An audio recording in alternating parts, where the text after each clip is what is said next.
اعوذ باللہ من الشیطان الرجیم، بسم اللہ الرحمن الرحیم، الحمدللہ وکفی، الصلاۃ والسلام علیکم محمد مصطفیٰ عباد اللہ صالحین عباد اللہ صالحین استفا، اما بعد. قارئین گرامی، ہم گزشتہ نشست میں شام کی جنگ میں یہاں تک پہنچے تھے کہ حضرت خالد جناح دین کی فتح کے بعد دمشق کی طرف روانہ ہو گئے. اب آگے بڑھتے ہیں کہ جب مسلم فوج دریائے یرموک کے کنارے یا قوسیہ کے مقام پر پہنچی تو رومی فوجوں نے اس کا راستہ روکا، لہذا یہاں پھر جنگ ہوئی، جسے بعض مورخین نے جنگ یرموک اور بعض نے قوسیہ کا نام دیا ہے، لیکن ان کو بھاری نقصان اٹھانا پڑا اور مسلم فوج ایک بار پھر فتح یاب ہو کر دمشق کی طرف بڑھی. لیکن اس مرحلے پر مورخین کا اختلاف ہے کہ اس جنگ کے دوران یا بعد میں حضرت ابو بکر کا انتقال ہوا اور حضرت عمر خلیفہ ہو گئے رضی اللہ تعالیٰ عنہ. پھر انہوں نے حضرت خالد رضی اللہ تعالیٰ عنہ کو امیری سے معزول کر کے حضرت ابو عبیدہ بن جراح کو امیر لشکر بنا دیا. انہوں نے حکم دیا کہ ان سے فوراً اقتدار لے لیں، لیکن دوسرا گروہ کہتا ہے کہ نہیں، یرموک میں نہیں بلکہ اقتدار کی منتقلی اس وقت عمل میں آئی جب حضرت خالد رضی اللہ تعالیٰ عنہ دمشق کا محاصرہ کیے ہوئے تھے. لیکن اگر ابن کثیر کی بات کو درست مان لیا جائے تو یہ مسئلہ بآسانی حل ہو سکتا ہے کہ حضرت ابو عبیدہ نے یہ سوچ کر اس وقت بہت ہی نازک صورت حال ہے، وہ حکم مسلمانوں سے 20 دن تک مخفی رکھا، حتیٰ کہ مرج السفر کے مقام پر ایک بار پھر رومیوں نے راستہ روکا، جنگ ہوئی اور انہوں نے مبازرت طلبی کی، جس میں ان کے 2 جنرل زندہ گرفتار ہوئے اور ان کی فوج پہلے تو تھوڑی دیر جم کر لڑی، لیکن جب مسلمانوں نے دباؤ ڈالا تو فرار ہو گئی اور دمشق جا کر رکی. پھر حضرت خالد رضی اللہ تعالیٰ عنہ نے دمشق کا محاصرہ کر لیا اور یہاں پہنچنے کے بعد حضرت ابو عبیدہ بن جراح نے وہ رضی اللہ تعالیٰ عنہ نے وہ حکم ان کو گوش گزار کیا. لہذا پچھلی دونوں جنگیں بھی حضرت خالد کی سپہ سالاری میں نہیں بلکہ قانونی طور پر حضرت ابو عبیدہ بن جراح رضی اللہ تعالیٰ عنہ کی سپہ سالاری میں ہوئیں. تو یہ سارا اشکال دور ہو جاتا ہے. اگر آپ حضرت ابو عبیدہ رضی اللہ تعالیٰ عنہ کی حیات مبارک دیکھیں گے تو آپ کو اس قسم کے واقعات بار بار ملیں گے کہ انہوں نے کبھی عمارت کے لیے ضد نہیں فرمائی. حضور نے جن کو امت کا امین فرمایا تھا، ظاہر ہے وہ کوئی معمولی کردار نہیں ہو سکتا تھا. یہ بھی یاد رہے کہ حضور صلی اللہ علیہ وسلم کی وفات کے بعد ان کا نام خود حضرت ابو بکر رضی اللہ تعالیٰ عنہ نے خلافت کے لیے پیش کیا تھا. انصار کے اجتماع میں فرمایا تھا کہ تم طلحہ اور ابو عبیدہ بن الجراح رضی اللہ تعالیٰ عنہ دونوں میں سے کسی ایک کو خلیفہ بنا لو. مگر دونوں حضرات نے حضرت ابو بکر کا نام پیش کیا اور حضرت ابو بکر خلیفہ بنے رضی اللہ تعالیٰ عنہ، جو آپ پہلے پڑھ چکے ہیں. اس سے آگے ابن کثیر لکھتے ہیں کہ دمشق پہنچنے کے بعد جب ان کو حضرت عمر رضی اللہ تعالیٰ کا حکم انہوں نے حضرت خالد کو معزز خانہ لجے میں سلایا تو پہلے حضرت خالد نے رضی اللہ تعالیٰ عنہ ان سے پوچھا کہ تمہیں کس چیز نے اس حکم کو 20 دن تک چھپانے پر مجبور کیا؟ تب انہوں نے جواب دیا کہ امت کے وفات نے، کہ ہم اس وقت دشمن سے بچنے پر بیکار تھے اور تبدیلی اقتدار میں ہوا خیزی کا خدشہ تھا، لہذا وہ خاموش ہو گئے. چونکہ اس میں حضرت عمر رضی اللہ تعالیٰ عنہ نے حضرت خالد کو یہ اختیار دیا تھا کہ وہ چاہیں تو تعمیل کریں، نہ چاہیں تو نہ کریں. لہذا حضرت خالد رضی اللہ تعالیٰ عنہ نے کہا کہ میں اپنی بہن سے مشورہ کر لوں پھر جواب دوں گا. جب انہوں نے بہن سے مشورہ کیا تو انہوں نے کہا کہ تمہاری کبھی بھی حضرت عمر رضی اللہ تعالیٰ عنہ سے نہیں بنی، بہتر یہ ہے کہ تم حکم قبول کر لو ورنہ وہ تمہیں بعد میں بالکل ہی معذور کر دیں گے. اور انہوں نے قبول کر لیا. یہاں بھی پھر اختلاف ہے اور ایک جگہ خود ابن کثیر رحم اللہ تعالیٰ نے خود لکھا ہے کہ حضرت خالد نے خود چھپایا جو ان کو جنگ یرموک کے دوران حکم ملا تھا. اس میں میرے نزدیک سب سے بڑا شکم یہ ہے کہ اصل حکم معزول ہونے والے کو نہیں بلکہ تعینات ہونے والے کو دیا جاتا ہے. معزول ہونے والے کو صرف اس کی کاپی دی جاتی.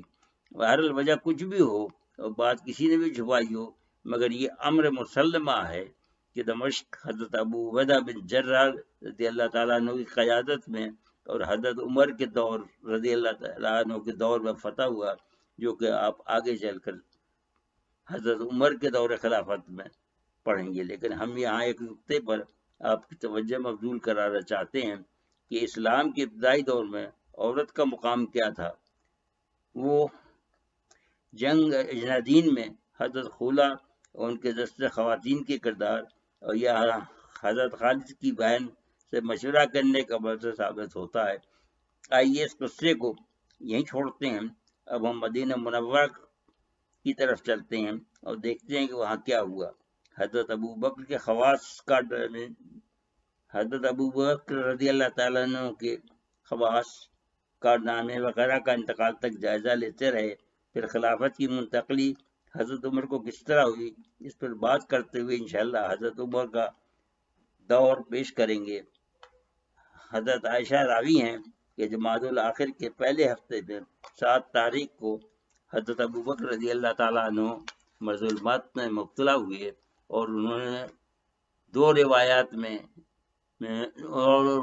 روایات میں فرماتی ہیں کہ ایک دن انتہائی سردی تھی، وہ شام کے وقت نہائے اور ان کو سردی لگ گئی، اور دوسری روایت یہ ہے کہ ان کو اور ان کے ساتھی حریت بن قلابہ اور عطا بن اسید کو 1 سال پہلے ایسا مہلک زہر کھانے میں دیا گیا تھا جو 1 سال کے بعد اثر کرتا ہے، لہذا حضرت ابو بکر رضی اللہ تعالیٰ عنہ اور ان کے دونوں ساتھی ایک ہی دن میں انتقال فرما گئے، اور یہ اس بات پر دلالت کرتا ہے کہ انہوں نے موت بھی حضور صلی اللہ علیہ وسلم کی طرح پائی، یعنی حضور بھی رات کو نہانے سے اور ٹھنڈ لگنے کی وجہ سے بیمار ہوئے، اور انہیں بھی ایسا ہی زہر کھانے میں دیا گیا تھا، اور ان کی عمر بھی 63 سال تھی۔ اس طرح یہ بات بائے تکمیل کو پہنچ جاتی ہے کہ میں حضور کے چاروں خلفائے راشدین کو شہادت عطا ہوئی، بقول حضرت عائشہ رضی اللہ تعالی عنہا کہ حضرت ابو بکر رضی اللہ عنہ کی یہ خواہش تھی کہ جس طرح ان کی زندگی اسوہ حسنہ پہ عمل کرتے ہوئے گزری، جس کی ہم نشاندہی کرتے رہے، جو ان کی سوانح حیات میں قدم قدم پر ہمیں نظر آئی اور آپ بھی پڑھتے رہے ہیں، اسی طرح ان کی خواہش تھی کہ ان کی موت بھی حضور صلی اللہ علیہ وسلم کی طرح ہو، جو کہ ان کے ہاتھ میں نہ تھا، مگر اللہ تعالیٰ نے اپنے صدیق کی یہ خواہش بھی پوری فرما دی۔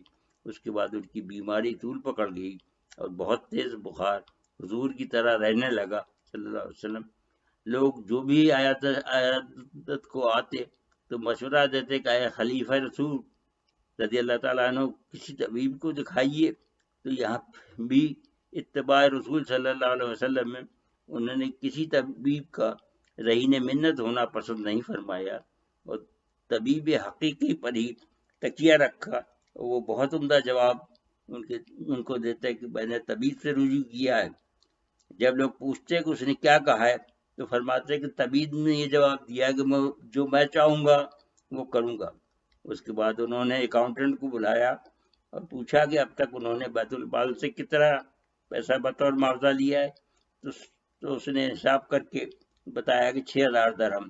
انہوں نے اپنے ورثہ کو حکم دیا کہ فلاں زمین بیچ کر اس کو فوراً بیت المال میں جمع کرا دیا جائے۔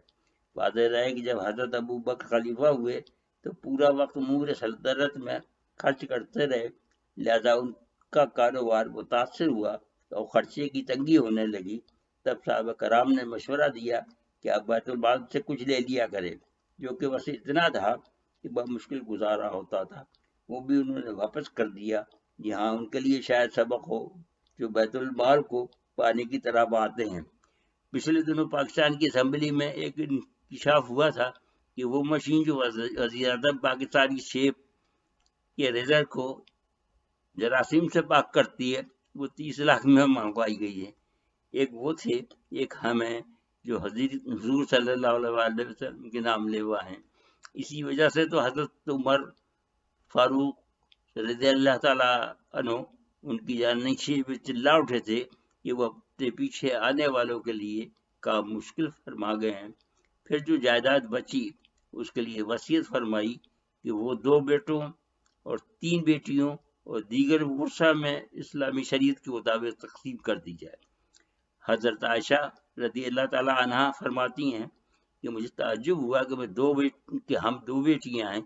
میں نے ان سے پوچھا تیسری بیٹی کون سی ہے؟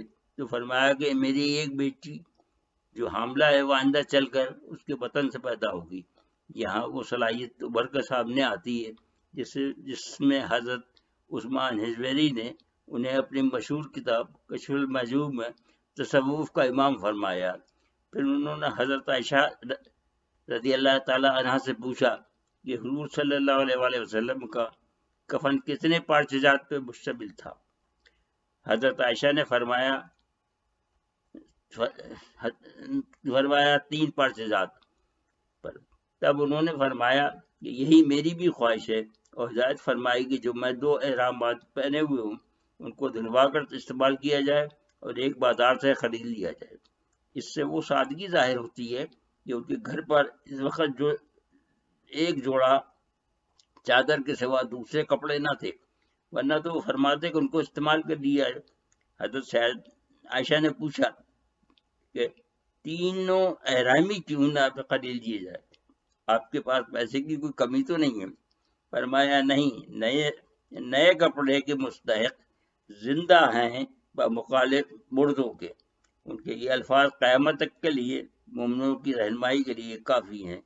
یہاں حضور صلی اللہ علیہ وسلم کی حدیث غالباً پیش نظر تھی کہ فضول خرچی کرنے والے شیطان کے بھائی ہیں، کیونکہ ان کے آقا کا کفن بھی صلی اللہ علیہ وسلم کفن بھی تن پر پہنے ہوئے کپڑوں پر مشتمل تھا، لہذا خلیفہ اول کا بھی وہی رہا۔